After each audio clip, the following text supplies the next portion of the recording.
2 mois après de la promulgation de la nouvelle constitution togolaise, la 5e du genre qui propulse le pays sous un régime dit '' parlementaire ''. Le débat sur ce changement n'est pas encore clos. Le Front citoyen touche pas à ma constitution remet le sujet à l'ordre du jour. À la première sortie officielle de ce front ce mercredi 3 juillet 2024 le sujet du changement de la constitution est revenu. Dans la grande salle de Brotterum, le Front citoyen touche pas à ma constitution a mobilisé autour d'une conférence publique près de 200 personnes, de 14h à 18h30. Un public très attentif qui n'a laissé apparaître aucun signe de lassitude a suivi le développement des conférenciers à l'instar du professeur Afossabi, enseignant-chercheur à l'université de Lomé, Jean-Joël Kofi Kissi et Tchatchikpa Orodjikpa, tous deux des politiques.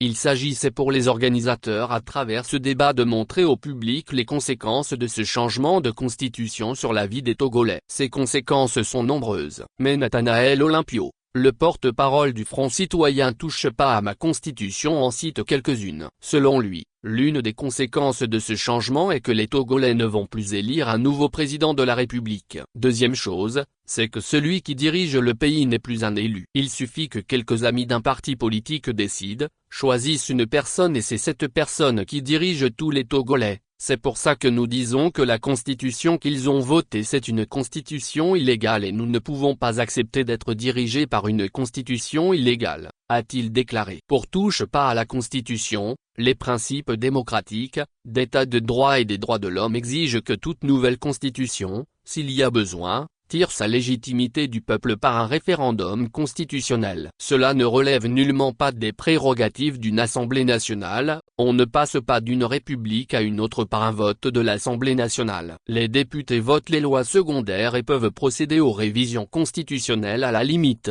comme c'est le cas en 2002 et 2019. Mais il n'est jamais conféré aux députés la prérogative du changement de la loi fondamentale. Aucune procédure ne fait passer le changement d'une république par l'Assemblée nationale. Une fois l'adoption par le référendum constitutionnel, la loi va directement à la phase de promulgation par le chef de l'État. Aussi rappelle touche pas à ma constitution que le Togo depuis son indépendance le 27 avril 1960 a toujours respecté le passage d'une constitution à une autre, ou d'une république à une autre, par voie d'un référendum. Ainsi, la première, la deuxième, la troisième et la quatrième république sont appelées comme telles parce que les présidents Sylvanus Olympio, première république, quoique disposant d'une assemblée nationale acquise à son parti a consulté le peuple par référendum constitutionnel du 9 avril 1961. De même Nicolas Grinutski, Deuxième République, le 5 mai 1963 a consulté le peuple par référendum constitutionnel. Plus encore, Gnassingbé Eyadema dont on disait militaire analphabète savait qu'on ne pouvait pas changer de constitution d'un pays sans consulter le peuple. C'est pourquoi,